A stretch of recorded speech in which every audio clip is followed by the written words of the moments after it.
Morning, Mount of Praise family and friends. Trust you are all doing well and keeping safe. My topic this morning is after the storm. The dictionary describes the word storm as a severe disturbance of the environment, thus causing flooding, high waves, tornadoes, etc. In our discourse this morning, however, I am not referring to the description given in the dictionary, but rather the disruptions which occur in our lives from time to time, usually referred to as the storms of life. In our devotion this morning, let's look at the life of Job, whose trials could most likely be described as a tsunami of setbacks. Turn with me to the book of Job 23:10, which reads, "But he knoweth the way that I take. When he hath tried me, I shall come forth as gold." God said there was none like Job in all the earth, a perfect and upright man that feared God and eschewed evil. It should also be noted that Job was one of the richest men of his time. Despite all of the above, Job lost all of his possessions and children, but held on to the firm belief in God, and on receiving the bad news said, "Lord, the Lord giveth and the Lord taketh away.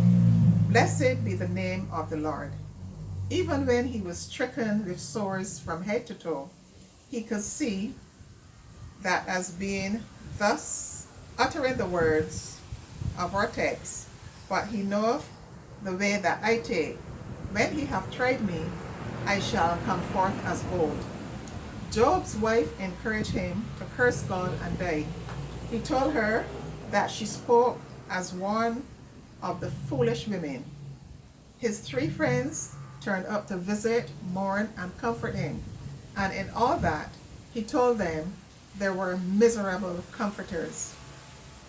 Job was, as God said, a righteous and upright man, but his spirituality did not prevent him from going through a roller coaster of emotions. He even cursed the day he was born.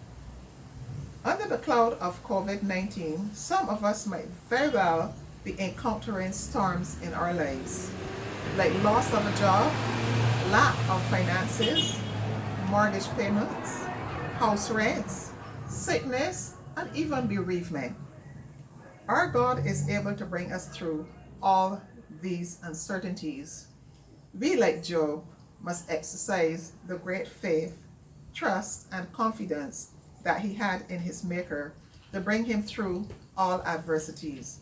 We must see this as our run for the goal. Like Job, there will be those drawn from family and friends who might seek to influence our thinking and response to the storm we are battling. I have no doubt that Job's friends were believers, but somehow they seemed not to be in a position to offer the kind of solace he sought. We too must be able to cast off any doubts and misunderstandings fed to us by those who seek to comfort us, and we must dig deep in our faith and trust in the Almighty. For as Job said, "God knoweth the way we take, and when he has tried us, we shall come forth as gold." Remember that at the end of Job's trials, God rewarded him with twice the riches he possessed before, as well as a family. That was his reward after the storm.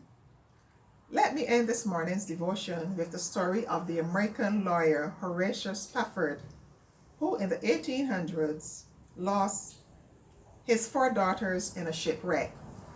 Also a real estate agent with large investments, Spafford lost all in the Great Chicago Fire. In spite of all this, Spafford, a strong believer in Jesus Christ, penned the words to the hymn we know so well, "It is well with my soul." The first verse reads, "When peace like a river attendeth my way, When sorrows like sea billows roll, whatever my lot, thou hast taught me to say, it is well with my soul. That was Spafford's response after the storm. My friends, keep trusting in God. You too will emerge victorious after the storm. Thank you for listening. Enjoy your afternoon and stay safe.